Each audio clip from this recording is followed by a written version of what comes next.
Hello, what's up again mga boss? Welcome back sa ating panibagong video. For today's content mga boss ay susubukan natin ulit itong aking XRM 125Fi na naka 57mm at saka naka racing ECU ng pitch bike. So let's go. So bali sim set up pa din ito nung last video natin mga boss, kaya lang ay pinalitan ko ng open pipe yung ating power pipe or yung ating chicken pipe. So susubukan natin ulit itong speed test. Hindi ito top speed mga boss kasi hindi naman natin to yuyukuan, normal position lang mga boss. Let's go.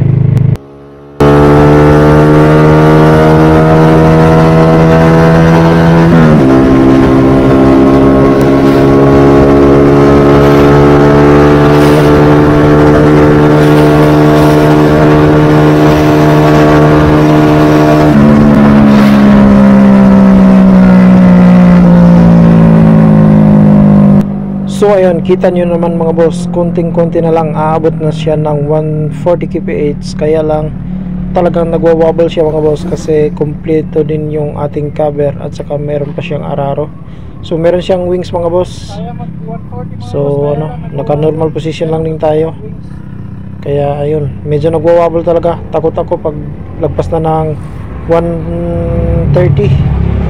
Medyo natatakot na ako, pero siguro kung iba yung driver nito mga boss, yung medyo magaan sa akin, baka umabot ng 140. Pero kaya ko naman paabutin ng 140. Kaya lang ano, takot ako at saka medyo nagwa-wobble, medyo mahaba pa naman yung daan. Kaya lang wag na nating pilitin. Sapat na yung alam natin yung ano, yung capacity ng ating XRM.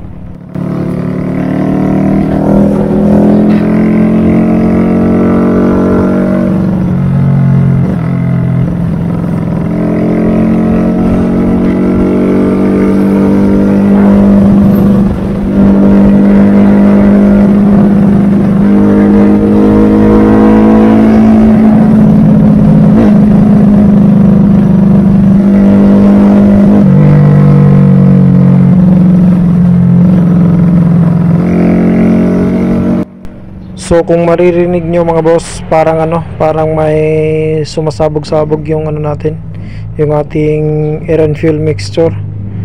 So sinadya ko yan mga boss, medyo nag-overfeed ako sa mga 7,000 rpm kasi ano, para makatulong sa cooling ng ating ano, ng ating block, ng ating bore. So sinadya ko yan mga boss kasi nasa break-in period pa lang tayo. Kaya in-overfeed ko siguro nasa ano, mga 7,000 to 8,000 yata. Pero konting-konti lang mga boss, hindi naman siya lunod. Yung parang ano lang, parang may sumasabog-sabog na ano, medyo overfeed.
So susundin ko lang pala yung jeep ko ngayon mga boss galing school. So ito yung halos araw-araw kong ginagawa mga boss gamit itong aking XRM 125.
Personally mga boss, nalalakasan talaga ako mga boss. Di ko rin alam kung bakit ganito siya kalakas mga boss. So dito nakatuno yung ECU nito mga boss, hindi dun sa dun sa power pipe yung sa last video natin. So itong pipe na to, dito nakatuno itong racing ECU natin. So di ko alam kung bakit ganito kalakas mga boss. Yung specs pala nito mga boss is 57mm stock head, naka 5.8 na Z5 racing cams, saka naka ECU, naka 30mm na throttle body na may kasama ng manifold, at saka 170cc na pitch bike injector. Saka yung head pala nito mga boss is medyo nasobran yata yung pag port ko sa intake, medyo may kalakihan mga boss. So di ko alam kung kung malakas na ba to, pero matagal na akong naka 57. I mean marami na akong experience sa 57mm, pero iba yung puwersa niya ngayon mga boss. Nalalakasan talaga ako, di ko alam kung saan. Tsaka yung elbow pala nito mga boss is may kalakihan na 51mm na pinutol ko din mga boss para para mag-fit sa mga bracket. So sa naman mga boss, lang nasa 800 ml yung nilalagay ko na oil dito. Tsaka matagal na tong laging loaded tong XRM ko, pero goods naman, nasa lang talaga, nasa gumagawa. So nasa rough road na ako mga boss. So baka dito ko nang tatapusin tong video mga boss. So ride safe palagi mga boss, babus. At saka mag-subscribe na din kayo kung gusto nyong makakita ng mga ganitong klaseng video. Let's go.